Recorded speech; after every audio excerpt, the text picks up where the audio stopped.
So this are the new Mount Lebanon, viewers and subscribers. Yeah man, this are the new Mount Lebanon. The old Mount Lebanon has passed and gone. So if you're traveling, if you're heading to Mount Lebanon, at this road you are going to drive on no more tourists. Yeah man, coming to St. Thomas, heading to Mount Lebanon. If you're going to Cedar Valley and traveling from Seaford side, yeah man, another road you drive on now, viewers. So just take a look at it now.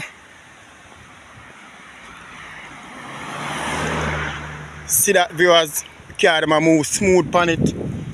Yeah, and the development of St. Thomas, you know what time it is.